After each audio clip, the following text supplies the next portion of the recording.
Welcome back to TubeTalk. Welcome to you, Doug. How are you, mate? Yeah, I'm alright. What's been happening? Just had exams on, you know. Yeah, big year 11 exams. Well, Important, not big. should do a 1 minute sports roundup. Sure. World Cup rugby first. Yeah. South Africa beating France. I thought that was a bit of an upset, eh? A little bit of an upset, yeah. Not much though, but a little bit. You see what the South African captain said when he walked in to do the press conference? He said, bonjour. He's trying to be nice. And the All Blacks beating Ireland. Yeah. Another upset. No, I had a feeling they would though, just because of history. Yeah. It's a curse for Ireland now, eh? It is. So, it is a bit of a curse. It's a bit of a monkey on their shoulder. What about quick predictions? All Blacks Argentina? Yeah, I think we'll beat Argentina fairly well. I'm not saying they're not out of it, but I think Yeah. we should beat them. I think we should be focused enough to not slip up against them. I think we should win that. It's shaping up to be an All Blacks South Africa final. So yeah, South Africa, England. You going to South Africa? Yeah, I think I'm back. South Africa should win. I agree. But the interesting thing is England play a very similar game, so that might keep the score relatively tight Till the last 10 minutes. because they play a very similar game. But Yeah. I think South Africa will be good. Yeah. Cricket World Cup very quickly. Yeah, New Zealand had a good win over Afghanistan. We lost 3 quick wickets, but they got one all out for 129 or something like that. Terrible for them. Yeah, Then, it is. India's flying. Yeah. We're top of the table right now though. Yeah, New Zealand's flying.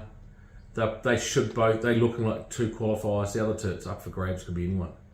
Oh, I think it's looking like India, New Zealand, then I reckon South Africa, Pakistan. Yeah, Netherlands beating South Africa. They could throw things. Yeah, I think Pakistan, those conditions, 4th team could be anyone at this stage. Yeah. Yeah, Probably not Netherlands, but who knows? exactly. Yeah, probably not. All right, let's move on to the racing now. They might not get last though. No, I don't think they will. Yeah.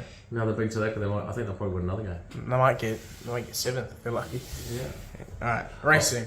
Yeah. So I want to start off by talking about the Tats horse and training sale, which starts next week. Runs for 5 days. We've had enormous success here. Since 2016, every horse we've bought has won, and we've got 45% of the stakes horses. And that'll increase, that number will increase because that's like our horses we bought last year as they go through the grades, they'll become stakes horses too. So I think next week it's the biggest catalogue, second biggest catalogue of all time, I think, biggest for 8 years. And sales seem to be down about 20% at Tats at the moment, so I think there's going to be better opportunity now this year than there ever has been.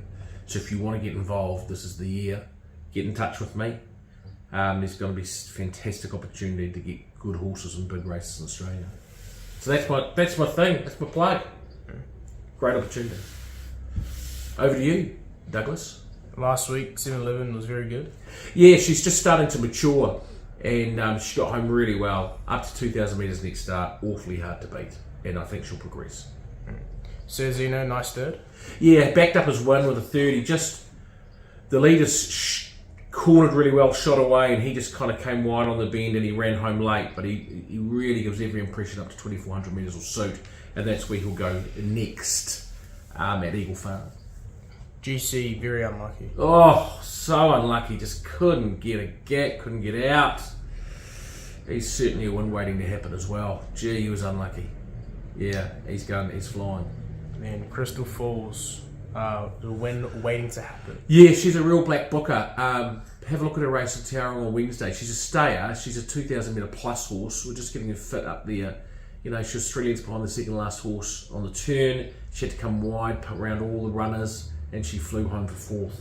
I think she's a really, really promising stayer going forward, and I think up in ground next start, I think awfully hard to beat. And this week on Saturday, Te Rapa race 4 is Margaret Jean. Yeah, Margaret Jean, likely to be scratched, barrier 14 of 14, and she's likely to run next week at Counties, and then head down for the listed Metropolitan and the New Zealand Cup in Riccarton. Race 6, Abandoned. Really good fresh up run, but unlucky, ran 4th, just ran out of room, storming home. Bit difficult, it's 1,100 metres, so it's dropping back in distance, and he's got barrier 9, so it's just awkward. He's going well enough to win, but he's just going to need to be able to get the right spot, or he'll end up being 3 wide and exposed. If he gets the right spot, he's a good each way chance. He's come back well. And at Trentham, race 8, this is dramatic. Last start winner, won well. She's a quality mare. She's Group 3 winner already. This is the Group 3. She gets in with no weight. She's out of the handicap a little bit. Lovely barrier of 1. She likes Trentham. She'll sit handy. She's a good chance. Good each way chance with more improvement to come. Eagle Farm, race 6 is Shipley and Quality Time. Yeah, they're both going really well. Shipley's won his last two. Great barrier draw for him. 2. James Orman on board. Hard to beat. He looks really good. Quality Time. Excellent 4th last start. Just got, I think, held up at the wrong time, or he would have gone close to winning. He'd be awfully hard to beat too. They're 2 horses that could be running 1 and 2 in this race if things go well. Not much between them. A little bit of a swing in the weights, I think, for Quality Time, but not much between them. Then race 7, Mock Taffy. Really unlucky last start, man. If you get a chance to go back and look at his race, he just couldn't get out. Got held up. Was full of running. Awkward barrier draw again, and the 1400 is a touch short. When he gets up to a mile, he'll be better. But if they run along and he gets in and gets a bit of cover, he's a nice chance at really, really long odds. He just needs a bit of luck from the draw, but he's going really well. You go and look at his last run. And then at Kembla Grange is Big Bay Wolf. Big Bay Wolf, still waiting for that race to come out, so I can't tell you what it is now. It might be on the screen though when this comes up. First starter, bought for the Red Run sales last year. Really, really like this horse. Gallops really well. If he draws well, I think he'll run very well, and I think he'll improve for it and for the experience. He's still a bit green, but I think he's a definite winning chance. And then on Sunday at Lismore race 2 is Iberian Ruler. First up, he was an excellent 3rd, coming from last over a mile. Next up, he got back from a wide draw, and he just had that freshness out of him over a mile. So he plugged home well enough, but he just couldn't get over the top of him over the mile. He gets out to 2100, really, really suits him. He's a dyed-in-the-wool stayer. This is a maiden in Class 1. He's a maiden, so that is slightly against him. He's got a wide barrier draw. He's going to have to get back, but I think you'll see him run well, and I think with speed on, he's a winning chance. He is a star, and he gets over further, he's just going to get better. I don't mind his chances at all on Sunday. Sunshine Coast is Slay Queen. Still waiting for that field to come out, and hopefully it's here. Yeah. She likes the Sunshine Coast. She's trialled it really well. I think she's come back better. If she draws well, I think she's a really nice each way chance in this race. The 1300 might be a touch short for her. I think she prefers 1400, and she will improve first up. But I do think that she will be a nice each way chance with a good barrier draw. And at Ireland or England is Jesu.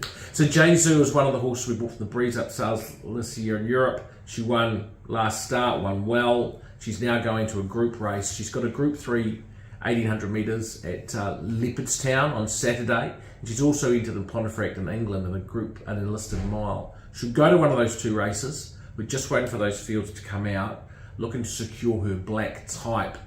So by the end of a 2-year-old season, she's a stakes horse and she'll have fantastic value, and she'll get over further next season. So just waiting for those fields to come out.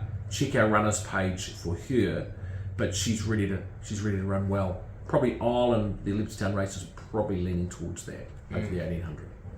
Then bit of the week on Saturday at Caulfield, race 9 is Gold Trip and Valiant King. Yeah, so look, it's the Caulfield Cup, so I'm giving myself 2 beats of the week. Gold Trip, I actually think he's thrown in at the weights. He's top weight, but he's a Melbourne Cup winner, 58.5. He's flying. His last start win was something to believe, something to watch, to believe. He'll get back-ish from Barry-Levin, but he'll get some cover. He'll be storming home, I think, very hard to beat. Valiant King, I think, is the danger right down the bottom of the page. Number 18, it's one of Joseph O'Brien's. He's flown over. He went down to a nose to Desert Hero at Royal Ascot this year. That's great form. Desert Hero then came out and won a Group 3, ran 3rd in the Group 1 St. Leger. He then went back to Ireland, and he finished 2nd to Vauban. They cleared out from the rest of the field. Vauban is the favourite for the Melbourne Cup. He's a very, very good horse. So he's only got 50 kilos. He's got the right profile. I think $15 is over the odds. And and he's got an 8.5 kilo swing from Gold Trip. So Gold Trip on top, Valiant King number 2. Chuck those in your bets. That's a bit of the week, and that's TubeTalk. It is. Thank you very much, Douglas. We'll see you next week. Have a good lab weekend. Foremost, Great Houses cut the corner, followed by Jewis Homesman. Incentivize goes for home, 250 out. Incentivize races clear, 2 lengths in front of Persan. Great House, Nonconformist, Montefilia, followed by Chapada. But Incentivize is coming away, 4 lengths in front, and Incentivize, what a star!